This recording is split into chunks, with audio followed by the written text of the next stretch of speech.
Jelajahi cara baru mendapatkan informasi. Download Metro TV Extend sekarang.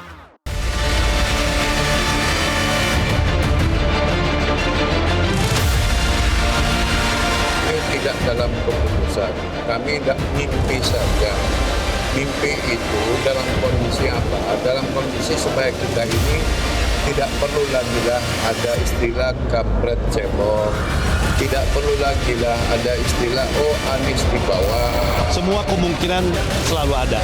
Apalagi ini kan masih dinamis, masih cair. Tapi sampai hari ini kita tetap konsisten mencapreskan Pak Anies sebagai calon presiden.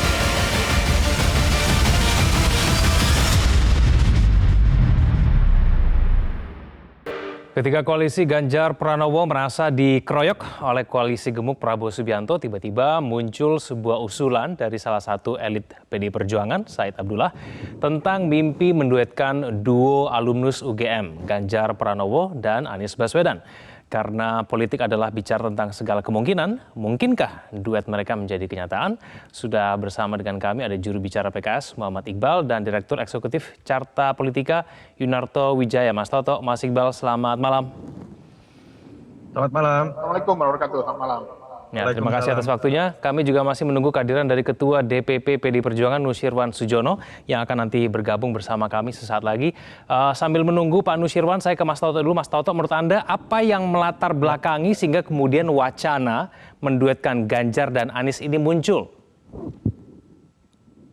Ya, yang pertama kalau bicara paling normatifnya menurut saya PDI Perjuangan ingin menunjukkan keluasan dalam berpolitik. Karena kritik ya dari berbagai pihak mengatakan PDI Perjuangan cenderung eksklusif, angkuh katakanlah. Dan itu kan sudah mulai terlihat sebetulnya ketika Mbak Puan bertemu dengan banyak partai termasuk partai yang dianggap selama ini berseteru seperti Demokrat. Saya melihat orang-orang yang Mbak Puan termasuk Pak Said ini kan orang dekatnya Mbak Puan juga ya, ingin menunjukkan karakter yang sama dalam melakukan lobby-lobby politik. Itu dari sisi yang paling normatif. Dari sisi elektoral, saya melihat minimal apa yang disebutkan sebagai wacana baru oleh Pak Said ini, dia sedang melihat agak panjang nih. Bukan hanya dalam konteks pembentukan koalisi untuk putaran satu, tapi mungkin saja sudah mulai berandai mengenai kemungkinan terjadinya putaran kedua. Kalau membaca survei kan pertarungan akan paling mungkin kalau tidak ada perubahan berarti terjadi antara Ganjar dengan Prabowo, dan memang di beberapa survei mengatakan Pak Prabowo masih unggul begitu ya, walaupun agak menipis.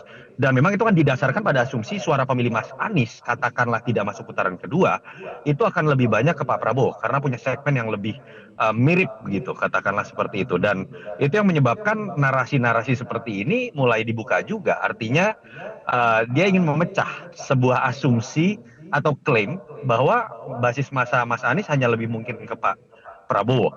Kenapa saya katakan lebih kepada cara pandang tentang putaran kedua? Karena memang kalau berbicara bergabung dalam konteks putaran pertama, hambatannya menurut saya masih sangat banyak. Saya yakin teman-teman PKS, Mas Iqbal masih pede tuh, Mas Anies masih bisa mengejar ketertinggalan misalnya.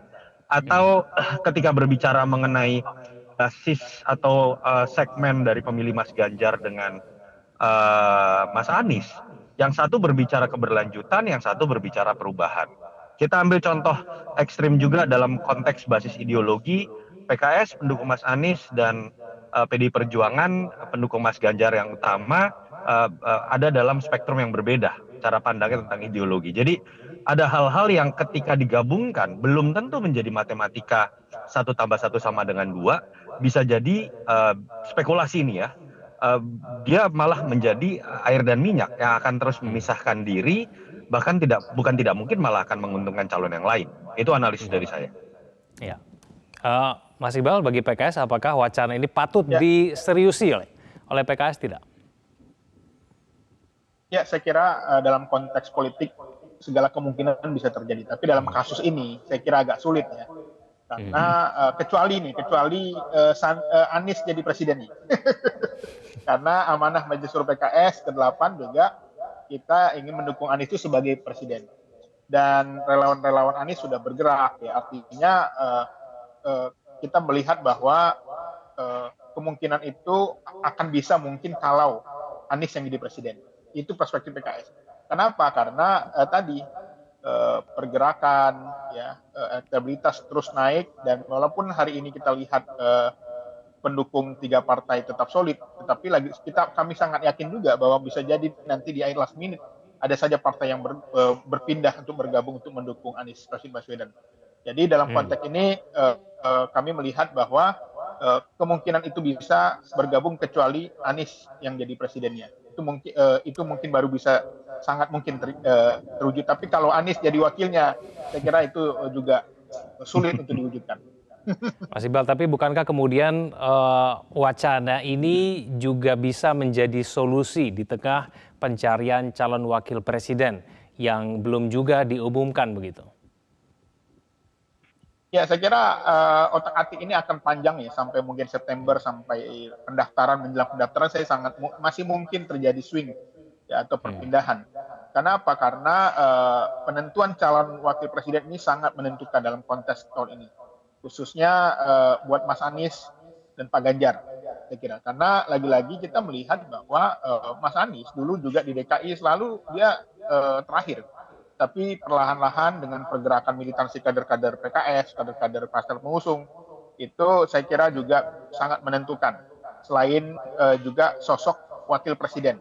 Dan memang kita lagi mencari sosok yang terbaik. Dan juga nggak perlu buru-buru juga gitu. Karena lagi-lagi kita melihat bahwa sosok calon wakil presiden dalam konteks pemilu kali ini sangat menentukan. Dan kami tetap optimis Anies Rashid Baswedan tetap bisa berlayar di pemilu 2024. Mas Toto, apakah kemudian ini ada korelasinya dengan koalisi gemuk yang dibangun oleh Prabowo Subianto? Bisa tidak kemudian menandingi koalisi yang saat ini dibentuk oleh Prabowo Subianto ketika kalau misalnya Anies bergabung ke Ganjar Pranowo? Iya, dalam konteks semakin cairnya gaya komunikasi PD Perjuangan yang kemudian sudah terbukti saat ini kan lebih banyak bisa menggayat partai-partai lain, itu kan koalisinya Pak Prabowo dengan masuknya kemarin PAN Golkar. Ini kan sebuah cubitan lah menurut saya sebagai fakta empiris bahwa PD Perjuangan harus mengubah gaya berkomunikasi dan membangun koalisinya yang tadi saya bilang dikritik oleh berbagai pihak terkesan eksklusif dan katakanlah angkuh begitu ya. Ini yang menyebabkan kemudian mereka makin membuka diri dengan Demokrat kemarin, lalu kemudian sekarang berbicara bahkan nama Mas Aniesnya ya, bukan hanya sekedar partainya begitu kan. Tapi itu menurut saya masih dalam konteks ingin membangun sebuah positioning baru. Tetapi kalau masuk kepada hal yang teknis, apakah solusi dari dikeroyoknya ini adalah dengan bergabung dengan Mas Anies tadi? Ada variabel kualitatif yang harus dianalisis secara lebih jeli ya. Ini kan bukan ada peringkat 1, 2, dan 3 nih dalam lembaga survei. Ada Ganjar, ada Prabowo, dan Anies. Cara memenangkan pertarungan adalah menggabungkan saja dengan 2 di antaranya. Itu kan tidak seperti itu. Ada variabel kualitatif karakter dari segmen pemilih yang bisa saja berbeda dan sulit untuk digabungkan. Ya, kalau kita bicara di level nasional, saya bisa berbicara paling sulit dalam konteks ideologi menggabungkan pemilih PKS dengan pemilih PD Perjuangan dalam satu barisan. Kecuali mereka bersepakat nih mengenai narasi baru yang tidak mengganggu prinsip-prinsip yang ada dalam ADART-nya, kepartaiannya misalnya. Itu yang menurut saya menyebabkan ini terlalu mentah kalau bisa dianggap sebuah solusi. Misalnya gini, kalau saya jadi Mas Ganjar, ingin Mas Anies jadi wakil, saya akan bertanya terlebih dahulu, komitmen Mas Anies yang sudah membawa atau mengusung perubahan dalam konteks keberlanjutan seperti apa? Mas Anies juga akan menggugat hal yang sama. Karena saya sudah membawa isu mengenai perubahan, apa kemudian yang akan bisa jadi komitmen Mas Ganjar untuk juga bisa membawa perubahan? Hal-hal itu yang menurut saya akan the devil is in the details. Tidak mudah memang melakukan ini, hanya dalam waktu dekat harus dimulai dari sebuah narasi yang disepakati bersama menjadi titik temu. Tapi terkaan saya, lontaran wacana dari Pak Said Abdullah lebih mengarah kepada membuka diri dalam hitung-hitungan kemungkinan terjadinya putaran kedua. Mas Iqbal, yang menjadi kendala untuk menggabungkan 2 orang ini apakah dalam masalah ideologi ataukah memang dalam masalah partai politiknya? Ya, karena sejak awal sekjen PDIP, Mas Hasto selalu mengatakan kami tidak akan mau berkoalisi dengan PKS. Bukan PKS loh, kalau PKS sudah pernah bersilaturahim ke PDIP ya. Tapi PDIP belum pernah nih bertandang ke PKS ya. bersilaturahmi ke PKS. Jadi sementara memang arogansi ini yang mungkin menurut saya harus pelan-pelan diturunkan karena kita tidak tahu roda itu berputar. Dalam kepemimpinan kekuasaan itu kan selalu silih berganti. Jadi saya kira di satu sisi kami mengatakan berat untuk menyatukan Ganjar bersama Anies kecuali Anies bersama Ganjar, wakilnya Ganjar. Atau yang kedua adalah bagaimana ketika teman-teman PDIP ini memang punya niatan baik, ya silaturahim dulu lah, ya bertukar pikiran, membangun kolaborasi. Tetapi bagi kami visi perubahan itu adalah harga mati. Karena apa? Karena yang kita usung saat ini adalah kita ingin membuat perubahan ke arah yang lebih baik. Dan teman-teman PDIP nggak setuju, maka memperolok-oloknya.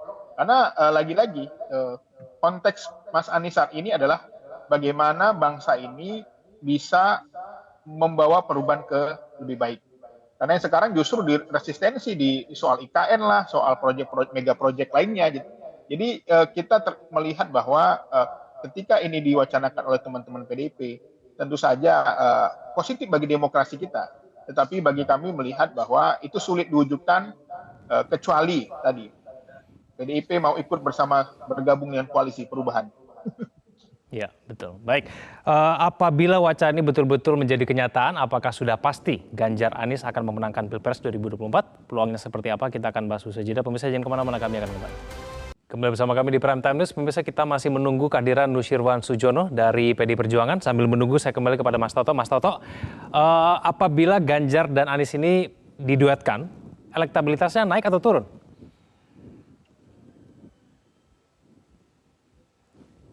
Ya, Mas Toto, mohon maaf, audionya belum dinyalakan.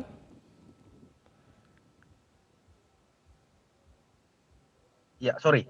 Ya, silakan memang Mas Toto. ada beberapa riset yang kita lakukan dari tahun lalu ya, yang menunjukkan bahwa minimal belum menjadi faktor pengangkat. Jadi berbeda dengan logika matematika, ada 2 calon terkuat dari 3 besar, ketika digabung kemudian menjadi naik gitu angkanya. Bahkan akan mengalahkan salah satu calon yang lain.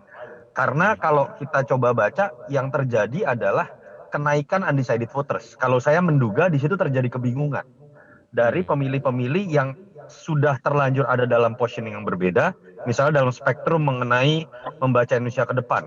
Pemilihnya Mas Anies berbicara perubahan, pemilihnya Mas Ganjar berbicara keberlanjutan.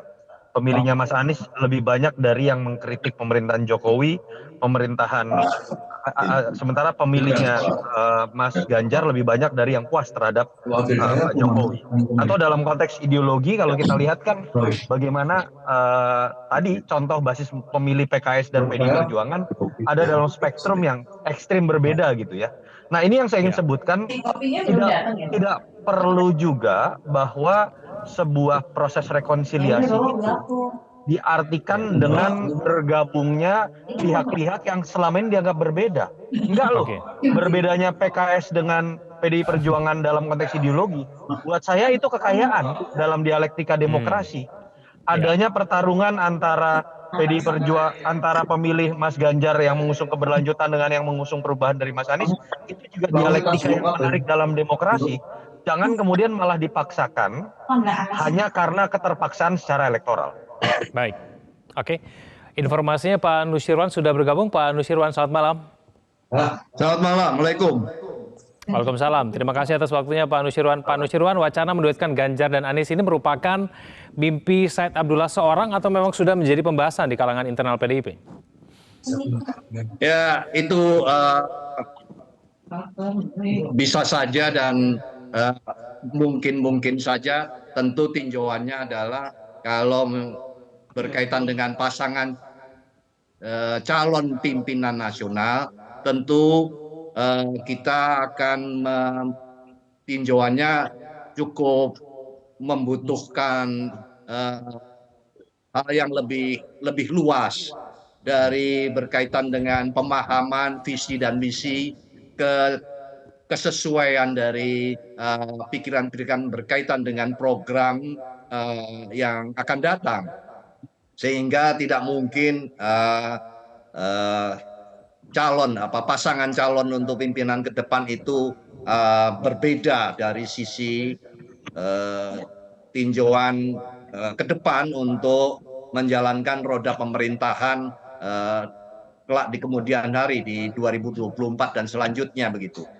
Pak Nusirwan, tapi tidakkah aneh bagi PDIP apabila Anies bergabung menjadi Ganjar, ini dua figur yang memiliki ideologi yang berbeda. Anies perubahan, sedangkan kemudian Ganjar melanjutkan. Ini tidak aneh bagi PDIP. Kita lihat perkembangannya nanti apakah memang pemahaman yang berkaitan dengan perubahan dan berkelanjutan itu bagaimana, dan tentu itu tidak semudah yang dibayangkan untuk bisa demikian sejalan. Tentu itu kan akan saya tadi katakan itu membutuhkan tinjauan yang lebih menyeluruh, karena sekali lagi untuk memilih pasangan calon pimpinan nasional ke depan tentu tidak seperti kita memilih pasangan-pasangan untuk hal-hal yang lain, dan itu membutuhkan sebuah ketenangan dan kecermatan di dalam membahasnya atau mengambil keputusannya. Kira-kira demikian. Ya, Pak Nusirwan, bagi PDIP sendiri kondisi seperti apa yang kemudian akan membuat PDIP serius untuk menggabungkan Ganjar dan Anies ini? Ya tentu nanti kita lihat perkembangannya, dinamikanya seperti apa, tentunya yang berkaitan dengan sikap berkaitan dengan visi misi ya, dan latar belakang dari pemikiran-pemikiran berkaitan dengan program ke depan. Itulah sekali lagi yang membutuhkan pendalaman lebih lanjut, dan tidak semudah yang cepat-cepat untuk bisa mengambil kesimpulan atas apa yang sudah diutarakan berbagai pihak tersebut. Baik, saya ke Mas Toto terakhir, informasinya mau ada acara segera meninggalkan ruang diskusi ini. Mas Toto, menurut Anda syarat kalau mau menggabungkan antara Ganjar dan Anies seperti apa bagi partai-partai pengusungnya? Gini, pertama kalau mau berspekulasi ya, kalau betul terjadi koalisi Prabowo yang akan memasangkan Mas Gibran menjadi cawapres. Karena saya tetap konsisten mengatakan ada nuansa yang terasa tidak etis ketika anaknya presiden kemudian maju misalnya. Akan ada banyak kritik di situ, dan bukan tidak mungkin muncul isu mengenai kecurangan, perangkat negara dan lain-lain.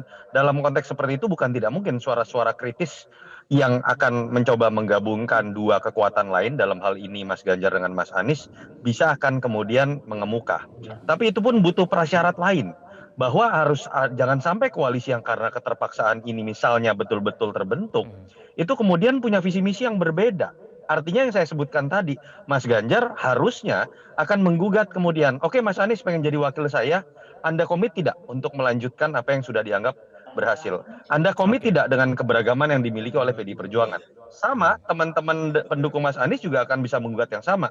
Mas Ganjar, kalau ingin bergabung dengan kami, punya nggak komitmen untuk menampung isu perubahan yang kita sedang usung? Punya nggak komitmen untuk misalnya teman-teman PKS mengatakan lebih dalam lagi memperjuangkan isu keumatan seperti yang selama ini PKS menganggap partainya paling dekat dengan umat misalnya. Hal-hal itu yang menurut saya akan menjadi persoalan teknis yang betul kata Pak Nusirwan tidak mungkin diputuskan dalam waktu cepat. Tapi koalisi yang terbentuk karena keterpaksaan apapun menurut saya tidak akan bagus. Baik, terima kasih atas waktunya Mas Toto. Saya ke Mas Iqbal.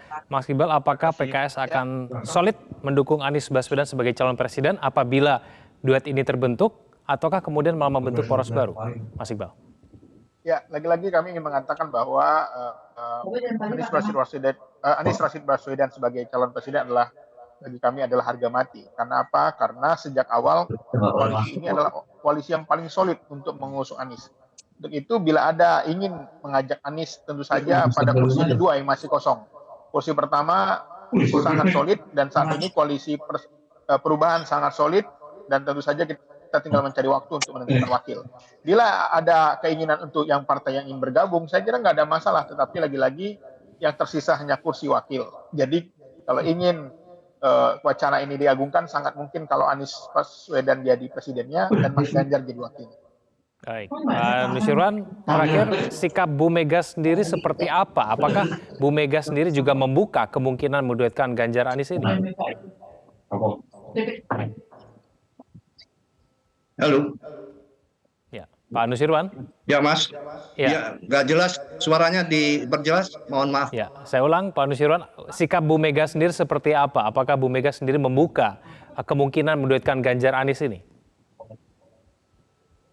Ya, ini tentu masukan yang belum lama muncul dan kita tadi sudah mendengar rekan kami dari PKS sudah menyampaikan bahwa malah ini terbalik-balik. Ada permintaan apabila ada yang mau bergabung. Jadi saya hadir ke sini, pertanyaan sama temanya berbeda ini. Yang kawan-kawan kami tadi, rekan kami menyampaikan ya kalau misalnya posisi untuk nomor 2 masih kosong begitu. Ini di luar konteks dari apa yang kita bahas gitu. Yang menurut saya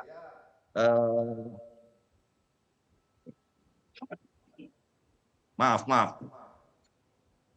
Ya, silakan Pak Nusirwan ya.